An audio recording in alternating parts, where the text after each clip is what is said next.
రోజుల కూడికలో ప్రభు ప్రేమించి మరి చక్కని వర్తమానాలు మనకు వినిపిస్తుండగా ఆత్మ సంబంధమైన ఆశీర్వాదాలు పొందాలని ప్రేమతో నేను మీకు మనవి చేస్తున్నాను.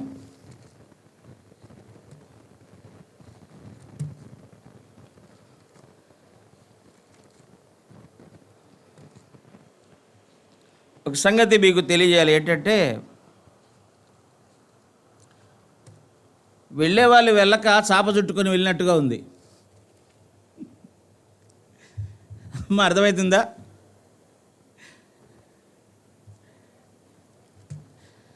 ఈ చాప మళ్ళా పరచాలంటే చాలా టైం పడుతుంది.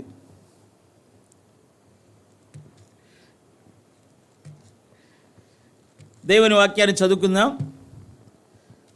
ఉన్నవారైనా కూర్చోండి. నేను మీకు ఎక్కువగా వాక్యం చెప్పను.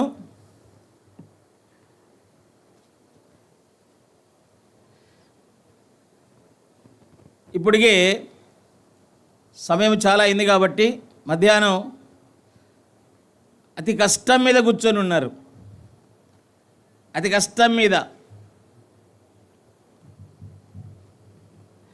ఒక హరిదాసుడు అడ్డ కథ చెప్తా ఉన్నాడు. ఒక హరిదాసుడు కథ చెప్తా ఉన్నాడు. చాలామంది వచ్చారు. ఈయన ఎక్కువ సమయం తీసుకునే కొద్దీ ఒక్కొక్కరు లేచిపోతున్నారు, అందరూ వెళ్ళిపోతున్నారు. ఈయన ఏందబ్బా అని చెప్తానే ఉన్నాడు, ఇంకా చెప్తానే ఉన్నాడు. అందరు వెళ్ళిపోయినారు కానీ ఒక ఆమె కూర్చోంది ముందు. ఒక ఆమె కూర్చోండి, అబ్బా ఈ భక్తురాలు ఎంత శ్రేష్టమైన భక్తురాలు, ఈమె ఒక్కతైనా వింటుంది అని చెప్పి ఏందిరాబా ఈమె కూడా వెళ్ళిపోవట్లేదే అని ఒక మాట అడుగుదాం. ఆమెను ఒక మాట అడుగుదామని, అమ్మా నువ్వు ఎందుకమ్మా ఇక్కడే కూర్చున్నావు, అందరూ పోయారు కదా నువ్వు వెళ్ళలేదంటే, అయ్యా నువ్వు నిలబడి నువ్వు ఇంతవరకు చెప్తున్నావు కదా మాటలు, నువ్వు నిలబడి కింద ఉంద చాప నాదేనయ్యా, నువ్వు ఆపితేనే ఆ చాప ఎత్తుకొని వెళ్ళిపోతానయ్యా అనిందంట.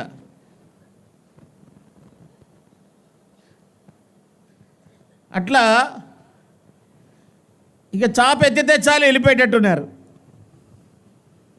యోబు గ్రంథము 1వ అధ్యాయంలో కొన్ని మాటలు విందాం. గత దినం కూడా మధ్యాహ్నం ఇదే సమయానికి ఇచ్చారు.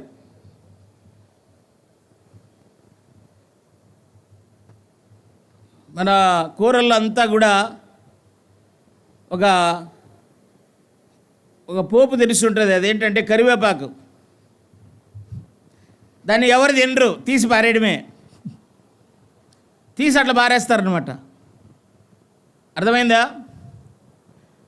ఆటలో ఉత్తిత్తి మిరపకాయని ఒకటి పెడతారు. ఉత్తిత్తికే రా నువ్వు ఆడు అంటారు కానీ వాడేం పని చేయడు. అట్లాంటి వాడిని నేను. వద్దురా నాయన ఆ పత్రికలో వేయొద్దురా నాయన అంటే నన్ను కూడా కలిపేశారు. అందుకే దేవునికి వందనాలు చెప్పాను. ఒకే ఒక వర్తమానం చెప్పాను. దేవుని మహాకృపను బట్టి ఇక్కడ నిలబడ్డాను. దయతో కొన్ని నిమిషాలు ఆలకించండి. యోబు గ్రంథము 1వ అధ్యాయము 8వ వచనం 9వ వచనం. అందుకు యెహోవా, నీవు నా సేవకుడైన యోబు సంగతి ఆలోచించితివా? అతడు యథార్థవర్తనుడు, న్యాయవంతుడనై దేవుని యందు భయభక్తులు కలిగి చెడుతనమును విసర్జించినవాడు, భూమి మీద అతని వంటి వాడెవడనూ లేడు అని అడుగగా, అపవాది, యోబు ఊరకయే దేవుని యందు భయభక్తులు కలవాడు ఆయన. 2వ అధ్యాయం 3వ వచనం. అందుకు యెహోవా, నీవు నా సేవకుడైన యోబు సంగతి ఆలోచించితివా? అతడు యథార్థవర్తనుడు, న్యాయవంతుడునై దేవుని యందు భయభక్తులు కలిగి చెడుతనమును విసర్జించిన వాడు, భూమి మీద అతని వంటి వాడెవడనూ లేడు. నిష్కారణముగా అతనిని పాడు చేయుటకు నీవు నన్ను ప్రేరేపించినను అతడింకను తన యథార్థతను వదలక నిలకడగా ఉన్నాడు అనగా ప్రార్థన చేసుకుందాం. ప్రేమ కలిగిన తండ్రి, ఘనమైన నామమును బట్టి వందనాలు, స్తోత్రాలు. అయ్యా, నిలబడిన మీ దాసుడు నిష్ప్రయోజకుడు, మీరు మాట్లాడి క్షేమము కలుగు చేయండి. అయ్యా, నీవు హెచ్చవలసింది, అయ్యా నేను తగ్గవలసింది. నిన్ను హెచ్చిస్తూ గణపరుస్తూ నీ నామమునకే ప్రభువా స్తోత్రము చెల్లిస్తూ ఘనతా మహిమా ప్రభావాలు ఆరోపిస్తూ అయ్యా ఉన్న శేషం, అయ్యా మీరు ఏర్పాటు చేసుకున్న శేషం వినుటకు చెవులు దయచేయండి. హృదయంలో ఉంచుకున్నటకు మంచి హృదయం అనే పలకను దయచేయండి.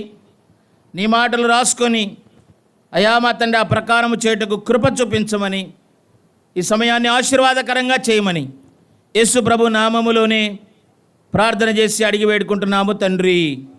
ఆమేన్, ఆమేన్. ప్రియులారా, నిన్నటి మధ్యాహ్న కాలపు వేళలో యోబును గురించి దేవుడే సాక్ష్యం ఇస్తున్నాడని ఒక చక్కని మాటను మీదుడికి తీసుకొచ్చాను. అదేంటంటే ఆయన యథార్థవంతుడు. యథార్థత అనేది ప్రియులారా ఒక గొప్ప లక్షణం, అది దేవుని లక్షణం. దేవుడు యథార్థవంతుడు అని అనేక రెఫరెన్సులు కూడా చూసుకున్నాం. యథార్థంగా బ్రతకాలి, మానవుడు యథార్థవంతుడుగా ఉండాలి. యథార్థవంతుడు అంటే ఏంటి అని ఆలోచన చేస్తే అతడు దేవుడు ఉన్నాడని భయభక్తులు నిలిపి తన చెడుతనమును విసర్జించాలి. తన చెడుతనమును విసర్జించి దేవుడు ఉన్నాడని దేవుని మీద విశ్వాస్యత ఉంచాలి. సమస్తము చేయగలడు. నరులను భూమి మీదకి తీసుకొచ్చినప్పటి నుంచి చనిపోయేంత వరకు కూడా ఆయనే నడిపించేవాడు, పోషించేవాడు, ముదిమి వచ్చే వరకు ఎత్తుకున్నవాడు, మరణం వరకు ప్రేమించేవాడు, మరణించిన తరువాత కూడా తన దూతలతో పరలోకాన్ని చేర్చుకునేవాడు. ఇలాంటి విశ్వాస్యత యథార్థవంతుడికి ఉంటుంది. అందుకే విశ్వాసత ద్వారా యథార్థత వస్తుందని ఈ షీట్లో రాసినట్టుగా ప్రియులారా గమనించండి. విశ్వాసము ద్వారా రక్షణ, విశ్వాసము ద్వారా సమాధానం, విశ్వాసము ద్వారా నీతి, విశ్వాసము ద్వారా సత్యం మాత్రమే కాదు, విశ్వాస్యత ద్వారా, విశ్వాసము ద్వారా యథార్థత.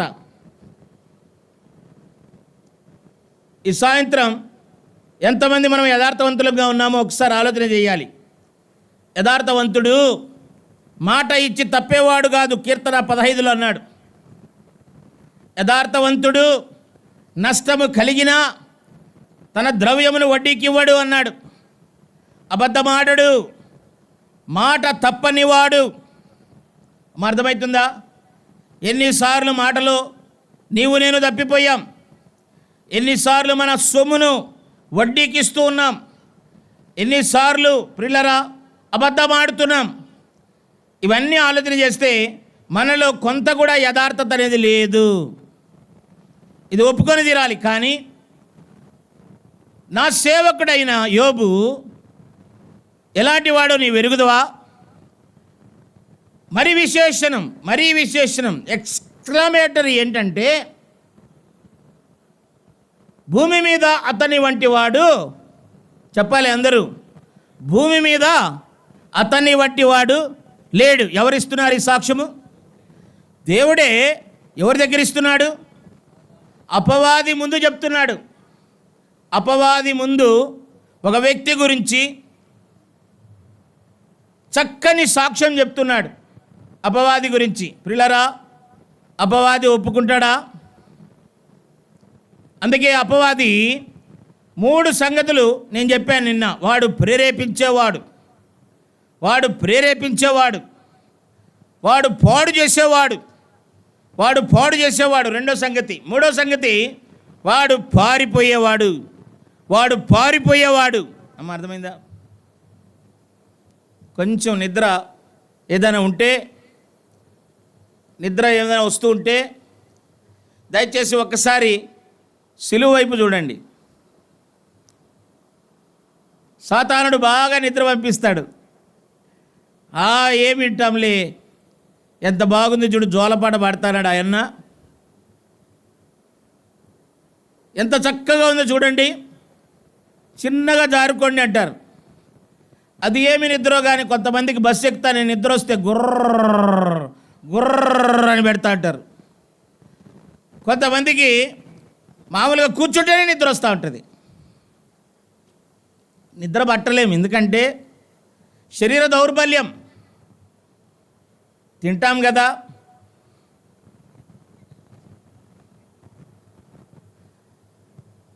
నిజంగా శరీరంలో దేవుడు అట్లా చేశాడు లేండి. ఎందుకంటే మనం అనకూడదు, కానీ తిన్న వెంటనే శరీరంలో అది అరగాలంటే కొన్ని రకాల రసాయన పదార్థాలు రావాలి. ఆ రసాయన పదార్థాలు వచ్చినప్పుడు మనసుకు, ఆ నరాలకు కొంచెం మత్తుగా ఉంటుంది. అందువల్ల కొంత డ్రౌజీగా నిద్రపోవడానికి ఆస్కారం ఉంటుంది. కానీ ప్రిల్లరా, చురుకుదనం గలవాడు, పని చేయాలని ఉద్దేశం కలిగిన వాడు, దేవుని మీద ఆసక్తి కలిగిన వాడు నిద్రపోడు.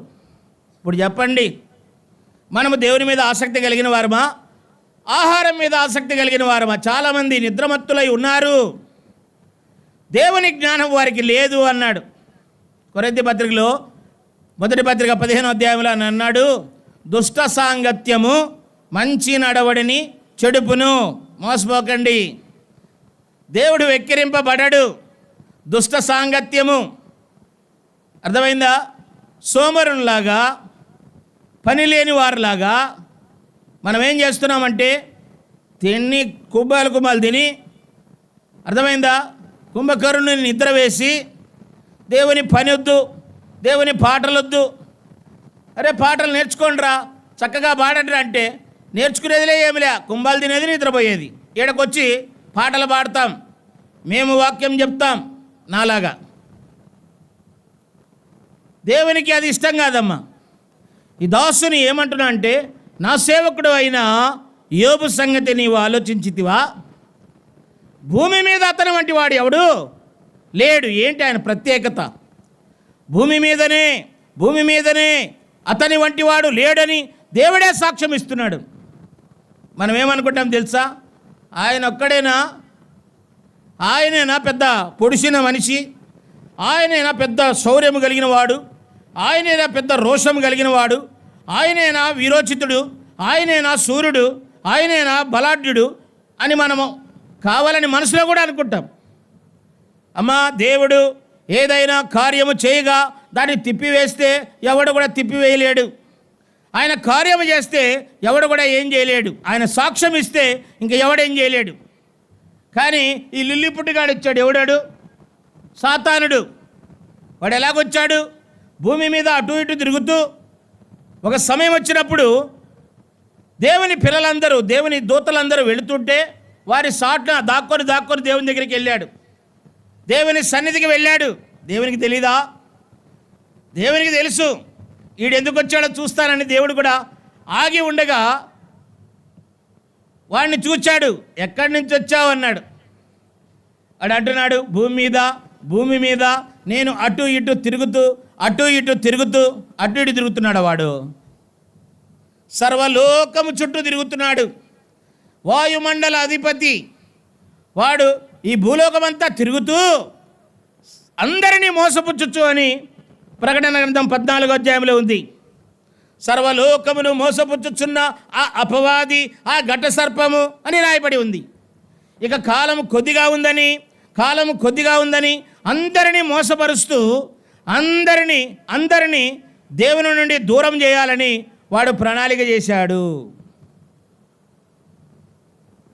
అందుకే మానవులు యథార్థవంతులుగా ఉండకుండా చేశాడు. ప్రసంగి గ్రంథం తిప్పండి. ప్రసంగి గ్రంథములో 7వ అధ్యాయము 29వ వచనం. ఇది ఒకటి మాత్రము నేను కనుగొంటిని, ఏమనగా దేవుడు నరులను యథార్థవంతులనుగా పుట్టించను గాని వారు వివిధములైన తంత్రములు కల్పించుకొని ఉన్నారు. నరులను ఆయన యథార్థవంతులుగా చేశాడు.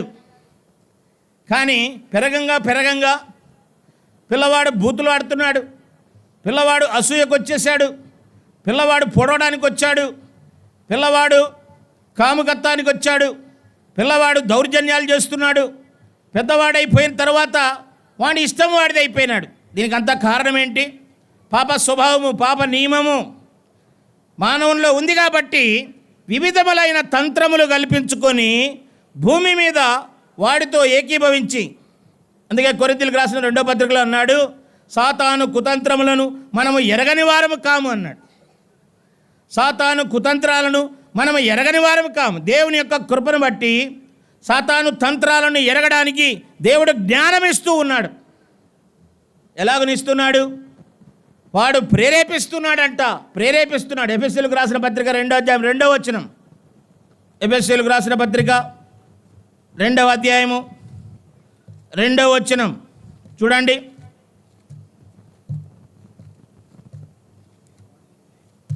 మీరు వాటిని చేయుచు వాయుమండల సంబంధమైన అధిపతికి, వాడు వాయుమండల సంబంధమైన అధిపతి అనగా అవిధేయులైన వారిని ఇప్పుడు ప్రేరేపించు శక్తికి అధిపతిని అనుసరించి ఈ ప్రపంచ ధర్మము చొప్పున మునుపు నడుచుకుంటురి.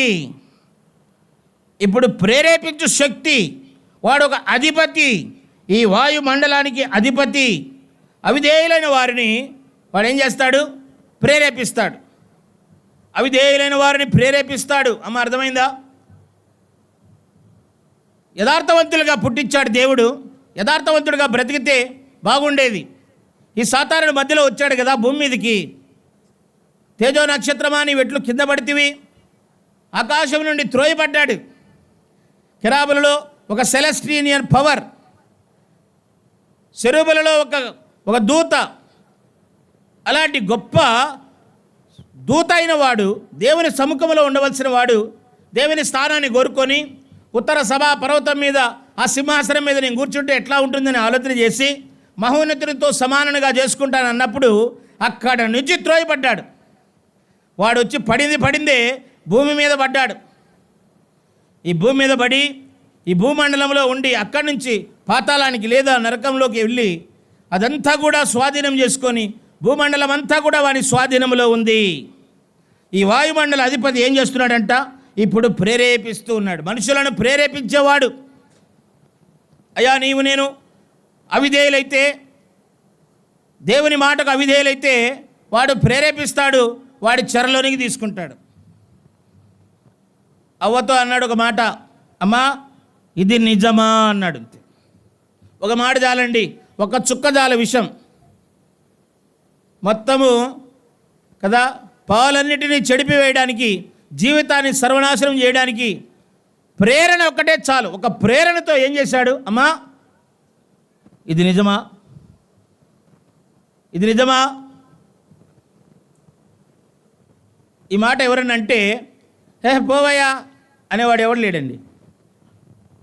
ఏందన్నది అని ఎరికి తిరిగి వాడి చుట్టూ తిరిగి వాడి దగ్గరికి పోయి ఏందన్నది అన్న, ఏందన్నది అని అడిగి అదేదో అంటారు గీక్కొని అర్థమైందా, పుండు తెచ్చుకునే వాళ్ళలాగా ఉంటుంది పరిస్థితి. వాడి దగ్గరికి పోయి ఏంది పరిస్థితి అంటే వాడు చెప్పాడు, అమ్మా ఈ తోట ఉంది కదా, ఇన్ని చెట్లు ఉన్నాయి కదా, దీంట్లో ఏదైనా పండు తినొద్దని చెప్పాడా? వాడికి తెలుసా? దేవుడు ఏం చెప్పాడు? అదమ్మా 2 చెట్లు పెట్టాను, అందులో మంచి చెడులు తెలివినిచ్చేటువంటి చెట్టు ఒకటి ఉంది, జీవవృక్షం ఒకటి ఉంది, వాటి పండ్లు తినొద్దని ఎవరు చెప్పాడు? ఆదాము చెప్పాడు. వాడికి ఎట్ట తెలిసింది? అదే వాడికి ఉన్నటువంటి జ్ఞానం. మనుష్యులను ప్రేరేపిస్తాడు. ఎవరిని ప్రేరేపించాడు తెలుసా? దేవుణ్ణి ప్రేరేపించాడు. దేవుడే అంటున్నాడు కదా, నీవు నన్ను ప్రేరేపించి నిష్కారణంగా పాడు చేస్తున్నావే పిల్లరా అన్నాడు. ఊరకయే యోబు నీ మీద భయభక్తులు నిలిపాడా? ఊరకయే నువ్వు వానికి ఆస్తి ఇచ్చావు, నువ్వు వానికి భద్రత ఇచ్చావు, నువ్వు వానికి కుమారులు ఇచ్చావు, కుమార్తెలను ఇచ్చావు, పశువులను ఇచ్చావు, దాసీల జనం ఇచ్చావు, ఎంతో గొప్ప దేశము ఏలడానికి ఇచ్చావు. అలాగ ఇచ్చినప్పుడు ఎవడైనా సరే అణిగిమణిగి ఉంటాడు. అలాగ ఇచ్చినప్పుడు భయభక్తులు నిలుపుతాడు అన్నాడు. కానీ ప్రియులారా, అందుకే దేవుడు అన్నాడు, నీ వశంలో ఉన్నాడు, నువ్వేం చేస్తావో చెయ్యి, అతని ప్రాణం తప్ప అన్నాడు. దేవునికి తెలుసు ఆ వ్యక్తిని ఇతను ఏమీ చేయలేడు అని. ఎందుకంటే యోబు యొక్క పరిస్థితి దేవుడు పరీక్షించినవాడు. నశించిపో సువర్ణము అగ్ని పరీక్ష చేత పరీక్షించబడినట్లుగా, శుద్ధ సువర్ణముగా మార్చబడినట్టుగా యోబు పరీక్ష చేయబడినవాడు. యోబులో ఉన్న గొప్ప లక్షణం, యోబులో ఉన్న సంగమునకు కావలసిన యోగ్యకరమైన లక్షణాలు యోబులో ఉన్నాయి. యోబులో గొప్ప యోగ్యతలు. ఆయన అన్నాడు, యోబుకు ఎంత నష్టం కలిగినా, పిల్లరా ఆస్తి పోయింది, పిల్లలు చనిపోయినారు, పశువులు పోయినాయి, అన్నీ పోయినాయి, ఒకే ఒక్క దినమున అతని మొత్తము ఆస్తి అంతా పోయింది. ఒక్క దినమున తన ఆరోగ్యం అంతా పోయింది. అందువల్ల ఆరోగ్యం అంతా పోయినప్పటికీ, లేదంటే తన ఆస్తి అంతా పోయినప్పటికీ ఆయన ఒక మాట అన్నాడు, యెహోవా ఇచ్చెను, యెహోవా తీసుకొనెను, యెహోవాకు స్తుతి కలుగునుగాక, ఆయన నామమునకు స్తుతి కలుగునుగాక అన్నాడు. ఆయన నామమునకే స్తుతి కలుగునుగాక. నోటి మాట ద్వారా కూడా అతడు పాపము చేసిన వాడు కాడు అన్నాడు. యోబు అంటే అర్థం ఏంటో తెలుసా? యోబు అంటే అర్థం ఏంటంటే దేవుని వైపు తిరిగేవాడు. ఆస్తి ఉన్నా అంతస్తు ఉన్నా దేవుని వైపు తిరిగేవాడే. ఏది లేకపోయినా దేవుని కొరకు నిలబడేటువంటి వాడే. అందుకే అతడు యథార్థవర్తనుడు, యథార్థవంతుడు.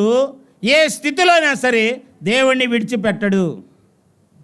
నేను బాగా ఆస్తి వచ్చిందనుకో, అందలం వచ్చిందనుకో, ప్రియులారా గమనించండి, అందలం వచ్చిందనుకోండి, దేవుడంటే ఎవడంటాం?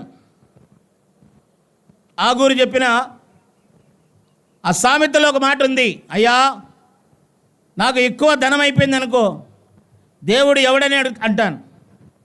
దేవుడు ఏమీ లేదనుకో, దరిద్రుని అనుకో కదా, దేవుణ్ణి దూషిస్తాను. కాబట్టి తగుమాత్రం నాకు ఏది కావాలో ఎప్పుడు కావాలో అది మాత్రం ఇవయ్యా అని ప్రార్థన చేసినట్టుగా చూస్తున్నాం. ఇలాంటి వారు ఉన్నారా? యథార్థవర్తనుడు ఉన్నాడా? అందుకే అతడు భూమి మీద అతని వంటి వాడు లేడు. అది నిన్న మరి మనం ఆలోచన చేసాం. ఈరోజు సంగతి ఏంటంటే, ఆయన ప్రేరేపిస్తూ ఉండగా భూమి మీద అనేకులను పాడు చేసేసాడండి. భూమి మీద అనేకులను పాడు చేశాడు. సాతానుడు ప్రేరేపించేవాడు, సాతానుడు పాడు చేసేవాడు. నిజముగా యోబుని ఎంత పాడు చేశాడో తెలుసా? యోబు యొక్క శరీరం మీద చిల్లపెంకు పెట్టి గీక్కొని ఆ పుండ్లతో బాధపడి భయంకరమైనటువంటి వ్యాధి. మీకు తెలుసో లేదో, భార్య కూడా దేవుణ్ణి దూషించి మరణము కమ్ము, నీ వాసన అసహ్యము అంటే ఆయన అంటున్నాడు, అమ్మా మనకు మేలు జరిగితే మనము సంతోషించమా? కీడు జరిగినా కూడా మనం సంతోషించాలి కదా. మూర్ఖురాలు మాట్లాడినట్టుగా నీవు మాట్లాడవద్దు అన్నాడు. అంతేగాని ఆయన ఏమాత్రం కూడా తన నోటి మాట ద్వారా కూడా దేవుణ్ణి దూషించినవాడు కాడు. అందుకే అతడు భూమి మీద ఎంతో మరి ప్రత్యేకించబడినవాడు. భూమి మీద అతని వంటి వాడు లేడు అనే సంగతి గమనించాలి. అతని గున్నా లేకపోయినా దేవుణ్ణి స్తుతించేవాడు. ఇలాంటి వాడు యథార్థవర్తనుడు, ఇలాంటి వాడు నీతిమంతుడు, ఇలాంటి వాడు విశ్వాసి. రెండో సంగతి ఏంటంటే, అతడు పాడు చేశాడు. భూమి మీద ఎంతమందిని పాడు చేశాడు ఒకసారి చూద్దాం. చూడండి, ఆదికాండానికి రండి, 20వ అధ్యాయానికి రండి. ఆదికాండము 20వ అధ్యాయం, 20వ అధ్యాయము 5వ వచనం. ఈమె నా చెల్లెలని అతడు నాతో చెప్పలేదా? మరియు ఆమె కూడా అతడు నా అన్న అనెను. నేను చేతులతో ఏ దోషము చేయక యథార్థ హృదయముతో ఈ పని చేసి తిని అనెను. అందుకు దేవుడు, అవును, యథార్థ హృదయముతో దీన్ని చేసితివని నేను ఎరుగుదును. మరియు నీవు నాకు విరోధముగా పాపము చేయకుండా నేను నిన్ను అడ్డగించి తిని, అందుకే నేను నిన్ను ఆమెను ముట్టనీయలేదు. కాబట్టి ఆ మనిషిని భార్యను తిరిగి అతనికి అప్పగించుము. అతనికి అప్పగించుము. ఎవరిడా? ఎవరున్నారు? అబ్రహాం. అబ్రహాం భార్య అయిన శారమ్మ చాలా చక్కని సుందరవతి, సౌందర్యవంతురాలు. గెరారు దేశంలో, అష్షూరు దేశంలో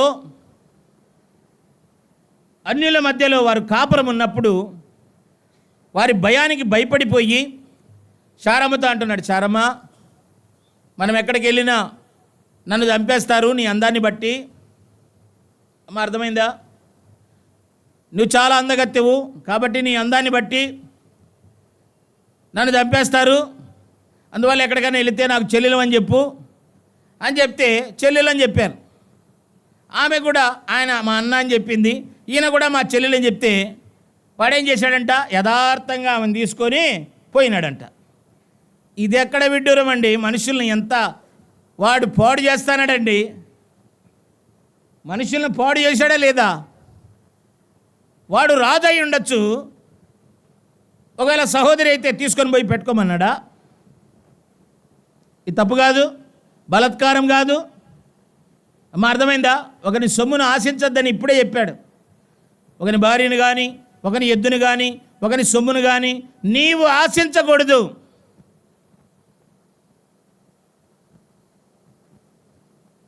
ప్రియులారా, దేవుని గ్రంథంలో చాలా చక్కని మాటలు ఉన్నాయి. సామెతల గ్రంథంలో చాలా చక్కగా ఉంది. ఈ మాటలన్నీ వింటుంటే అక్కడ వాడిని, ఆ అబీమెలెకు అనేవాడిని, ఆ గెరారు రాజును వాడు ఎంత ప్రేరేపించాడు, ఎంత పాడు చేశాడు. దేవుడు అంటున్నాడు, దేవునితో అంటున్నాడు, అయ్యా, యథార్థ హృదయముతో ఈ పని నేను చేశాను. ఇది యథార్థ హృదయమా? యథార్థవంతుడు ఇతరుల సొమ్మును ఆశించడు. మనం ఇతరుల సొమ్ము ఆశిస్తుంటే నీవు యథార్థవంతుడు కాదు, నీవు సాతాను చేత ప్రేరేపించబడి పాడైపోయినవాడు. ఇతరుల సొమ్ము ఆశించకూడదు. కష్టార్జితం, నీ కష్టార్జితం, నీవు కష్టపడి పని చేసి సంపాదించిన నీ సొమ్మును దేవుడు దీవిస్తాడు. ఇతరుల ఆస్తిని వేసుకోవాలని, ఇతరుల సొమ్మును తీసుకోవాలని ఎవడైనా ఆశ కలిగి ఉంటే అది పేక మేడలాగా కూలిపోతుంది. దేవుని గ్రంథంలో సామెతల్లో ఈ మాటలు ఉన్నాయి. ఒకటి కష్టార్జితం దేవుని వలనే దీవించబడుతుంది అని ప్రసంగి గ్రంథంలో ఉంది. ఎప్పుడైనా ఆలోచన చేసావా? ఈ దినాలలో వీళ్ళు ఎక్కువైపోయినారు. వాడి సొమ్ము వేసుకోవాలా, వీడి సొమ్ము వేసుకోవాలా, దాని సొమ్ము తీసుకోవాలా, వీళ్ళు బాగున్నారు, వాళ్ళు బాగున్నారు, ఆశించేదే. బయట వాళ్ళు ఆశిస్తే పర్వాలేదు, కానీ సంఘంలో కూడా వచ్చేసింది. అయ్యా, నీవు యథార్థవర్తనుడువా, సాతాను చేత పాడు చేయబడిన వాడివా?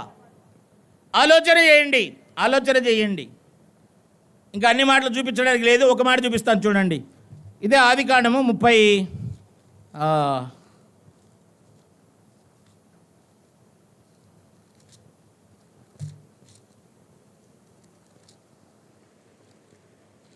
ఆదికాండంలోనే మరొక మాట చూద్దాం.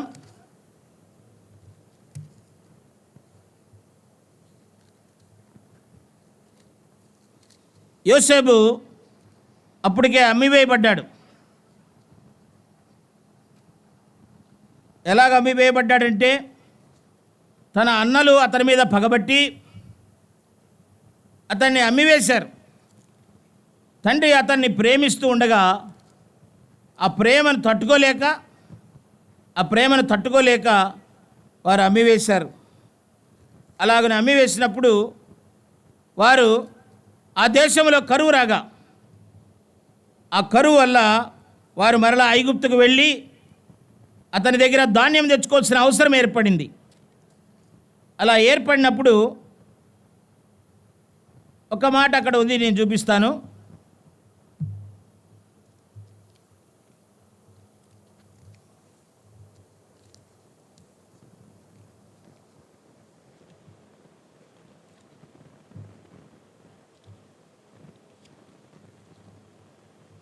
నలభై 42వ అధ్యాయానికి రండి.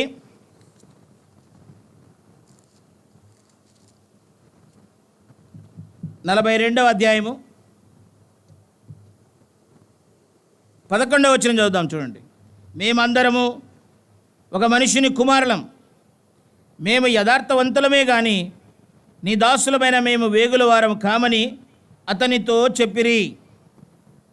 అక్కడ ఎంతమంది ఉన్నారు? అన్నలు ఎంతమంది ఉన్నారు? యోసేపు ఆల్రెడీ ఇక్కడికి వచ్చి ఉన్నాడు. యోసేపే వారితో మాట్లాడుతున్నాడు. అయ్యా, మీరు మా దేశానికి ధాన్యం కొనడానికి వచ్చిన వారు కాదు, మీరు వేగు చూడడానికి వచ్చారు అంటే వారు అంటున్నారు, బెన్యామీను ఇంట్లో ఉన్నాడు, 12 మందిలో 2 లేరు, 10 మంది వచ్చారు. ఈ 10 మంది ఏమంటున్నారంటే, అయ్యా మేము యథార్థవంతులం సహోదరులు అంటున్నారు. అక్కడే చూడండి 20వ వచనం, మీ తమ్ముని నా యొద్దకు తీసుకొని రండి, అట్లు మీ మాటలు సత్యమైనట్టు కనబడును గనుక మీరు చావరని చెప్పాను. వారు అట్లు చేసిరి. అప్పుడు వారు నిశ్చయముగా మన సహోదరుని ఎడల మనము చేసిన అపరాధ శిక్ష పొందుచున్నాము. అతడు మనలను బతిమాలు కొనినప్పుడు మనం అతని వేదన చూచియు వినకపోతిమి. అందువలన ఈ వేదన మనకు వచ్చునని ఒకరితో ఒకడు మాట్లాడుకొనిరి. మరి రూబేను ఆ చిన్నవాని ఎడల చేసిన పాపము చేయకూడని నేను మీతో చెప్పలేదా? అయినను మీరు వినరైతిరి గనుక అతని రక్తాపరాధము మన మీద మోపబడి ఉన్నది. 31వ వచనం, అప్పుడు మేము యథార్థవంతులం. 33వ వచనం, అందుకు ఆ దేశపు ప్రభు మమ్మను చూచి మీరు యథార్థవంతులని దీని వలన నేను తెలుసుకొందును అని అన్నాడు. అమ్మ, అర్థమైందా? మేము యథార్థవంతులం అని చెప్పుకుంటున్నారు. సహోదరులు చేసిన పని ఏంది? ఒకడిని చితకబాది గుంటలో వేసి బయటికి తీసి వాడిని ఇస్మాయిలీయులకు అమ్మేసి వాడు మరి ఆడ దాసిగా మరి అమ్మబడి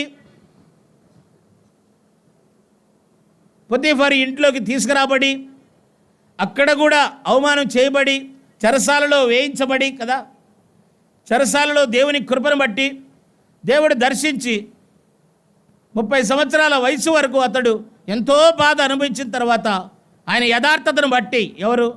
యోసేపు యథార్థవంతుడు కాబట్టి యోసేపు యథార్థను బట్టి అతన్ని హెచ్చించాడు. కానీ వీళ్ళకి ఇంకా బుద్ధి రాలా. వీళ్ళు అనుకుంటున్నారు మేము యథార్థవంతులం అంటున్నారు.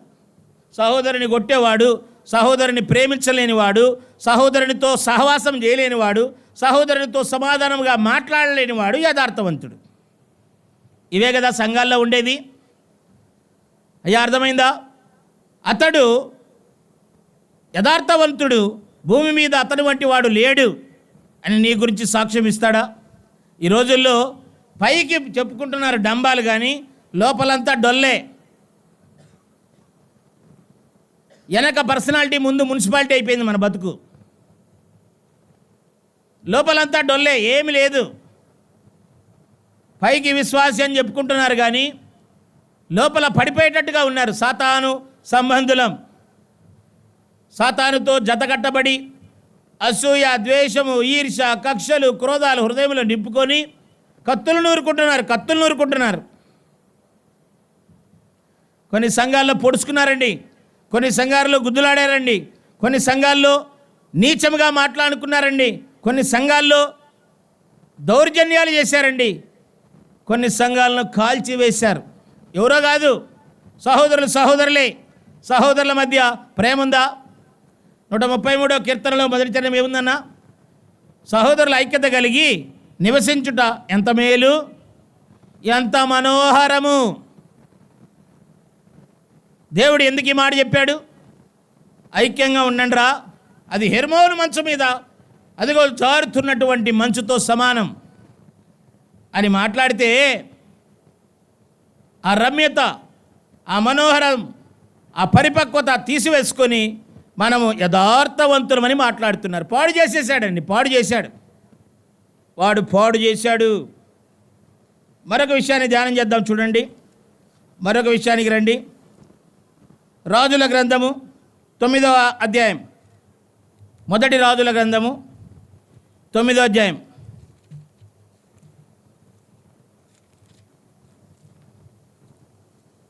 మొదటి రాజుల గ్రంథము 9వ అధ్యాయము 4వ వచనం ఒకసారి చదువుదాం. చూడండి. నీ తండ్రి అయిన దావీదు నడిచినట్లు నీవును యథార్థ హృదయుడివై నీతిని బట్టి నడుచుకొని నేను నీకు సెలవిచ్చిన అంతటి ప్రకారము చేసి నా కట్టడలను విధులను అనుసరించిన ఎడల నీ సంతతిలో ఒకడు ఇశ్రాయేలు మీద సింహాసనాసీనుడై ఉండక మానడని నీ తండ్రి అయిన దావీదుకు నేను సెలవిచ్చినట్టుగా ఇశ్రాయేలీల మీద నీ సింహాసనం చిరకాలము స్థిరపరచుదును అని సొలొమోనుతో చెప్తా ఉన్నాడు. సొలొమోను ప్రార్థన చేశాడు, అయ్యా ఈ జనం మీద, ఈ జనాన్ని ఏలుటకు, ఈ జనమును న్యాయం తీర్చడానికి నాకు జ్ఞానమివు, వివేకమివు అన్నప్పుడు భూమి మీద ఇతని వంటి వాడు లేడు, ఇక పుట్టలేదన్నాడు దేవుడే. దేవుడే సాక్ష్యం ఇచ్చాడు, ఇతని వంటి వాడు లేడు అని. అతని వంటి వాడు ఏమయ్యాడు ఇప్పుడు చూడండి. 11వ అధ్యాయానికి రండి. రాజుల మొదటి గ్రంథము 11వ అధ్యాయం, 11వ అధ్యాయము 2, 3, 4, 2, 3, 4 2వ వచనం. అయితే రాజైన సొలొమోను ఫరో కుమార్తె గాక ఆ జనులలో ఇంకా అనేక మంది స్త్రీలను పరస్త్రీలను మోహించి కామాతురత గలవాడై అతనికి 700 మంది రాజకుమార్తెలైన భార్యలు 300 మంది ఉపపత్నులు కలిగి ఉండిరి. అతని భార్యలు అతని హృదయమును తిప్పివేసిరి. సొలొమోను వృద్ధుడైనప్పుడు అతని భార్యలు అతని హృదయమును ఇతర దేవతల తట్టు త్రిప్పగా అతడు తండ్రి అయిన దావీదు హృదయం వలె అతని హృదయము దేవుడైన యెహోవా ఎడల యథార్థము కాకపోయెను. యథార్థత పోగొట్టుకున్నాడు. నీవు భూమి మీద చాలా చక్కని మంచివాడవని సాక్ష్యము తీసుకున్నటువంటి సొలొమోను యథార్థవంతుడుగాక జీవించాడు. కారణం ఏంటి? పాడు చేశాడండి. ప్రేరేపించాడు, పాడు చేశాడు. రాజు అయిన వెంటనే అనేక మందిని అధికారం ఉందని, రాచరికం ఉందని, ధనం ఉందని, జ్ఞానం ఉందని విర్రవీగిపోయాడు. అహంకారంతో చాలామంది అహంకారం తెచ్చుకొని నష్టపోయిన వారు ఉన్నారు.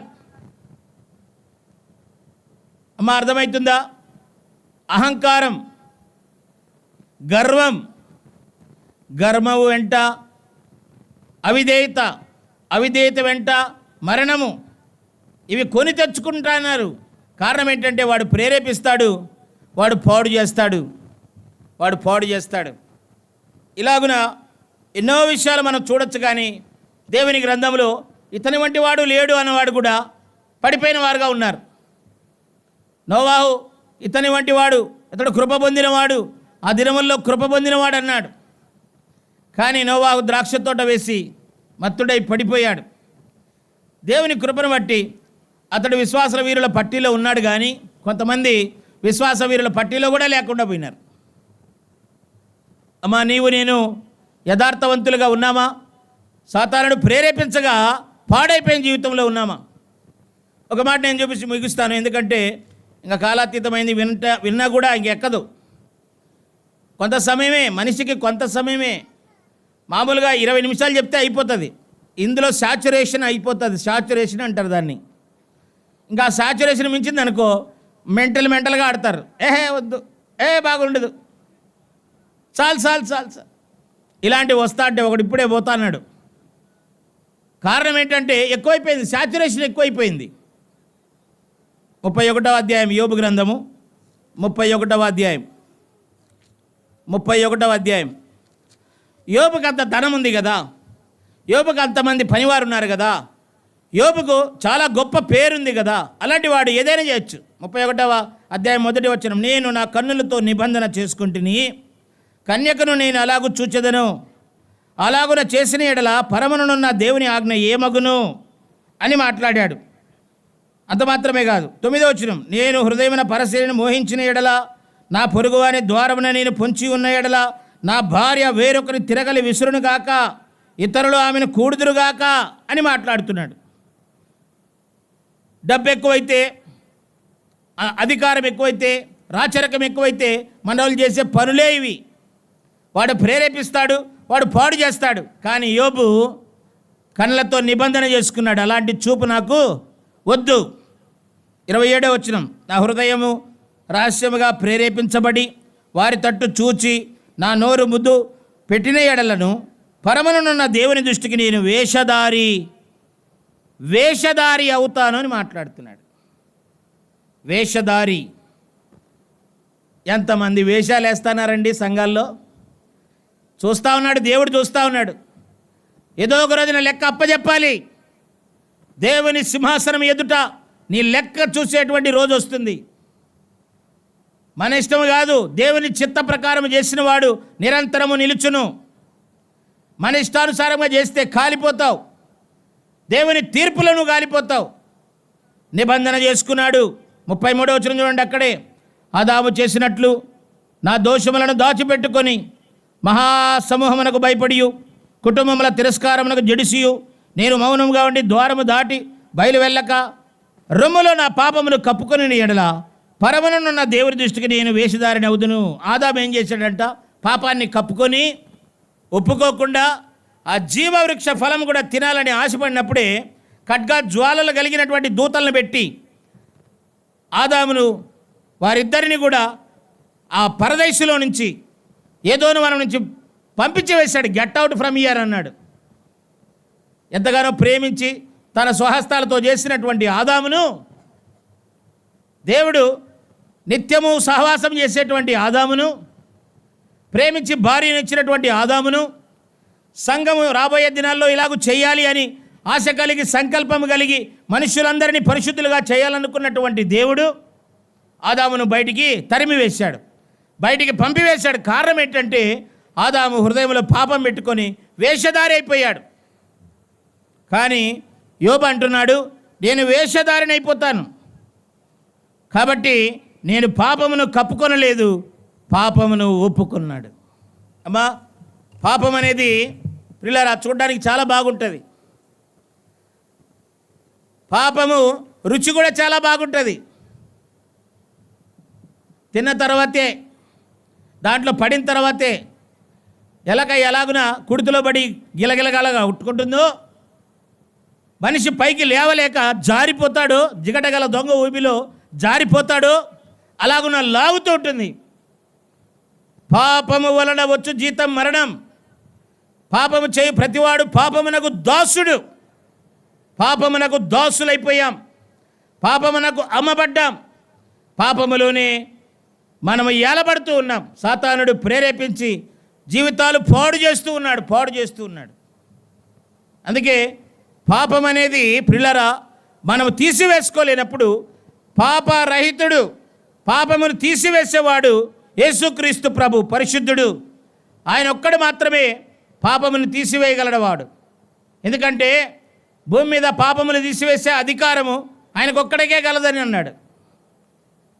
పాపము లేనివాడు పరిశుద్ధుడు మాత్రమే పాపాలను తీసివేస్తాడు. అందుకే ఆయన పాప రహితుడు కాబట్టి, పాపము లేనివాడు కాబట్టి కల్వరిగిరిలో శిలువ పైన మ్రాడు మీద మోసుకొని మేకులతో గ్రొచ్చబడి ఆయన రక్తము ద్వారంలో మన పాప రుణపత్రాన్ని తుడిచివేశాడు, మనకు అడ్డం లేకుండా ఎత్తివేశాడు, మనకు విజయాన్ని ఇచ్చాడు. పాపం మీద విజయం, మరణం మీద విజయం, సాతానుని మీద విజయం.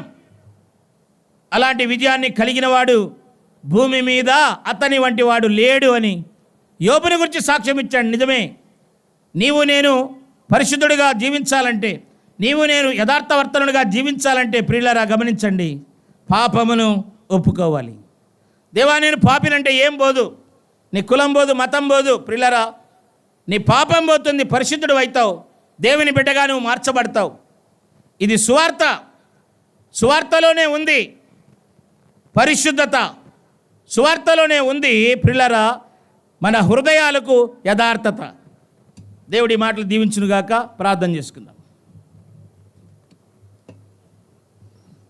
కృపగలిగిన తండ్రి, వందనాలు, స్తోత్రాలయ్యా. యోబు జీవితంలో చక్కని యోగ్యకరమైన మాటలు అయ్యా మీరు మాట్లాడుతుండగా వందనాలు, స్తోత్రాలు చెల్లిస్తున్నాం. ప్రభువా, ఈ సాయంత్రం జరగవలసిన మీటింగుల్లో కృప చూపించమని అనేకులను చేరి రావడానికి సహాయం చేయండి. ఇంతవరకు నీ బిడ్డలు అయ్యా మా తండ్రి ఓపికతో మా ప్రభువా విని ఉండగా మీరు సహాయం చేయమని, హృదయంలో నాటబడి నీకోసము ప్రభువా జీవించుటకు సహాయం చేయమని, పాపములు ఒప్పుకొని క్షమించబడుటకు అయ్యా మీరు మనస్సును దయచేయమని నీకు అప్పగిస్తూ యేసు ప్రభు నామములోనే ప్రార్థన చేసి అడిగి వేడుకుంటున్నాము తండ్రి. ఆమేన్, ఆమేన్. అందరికీ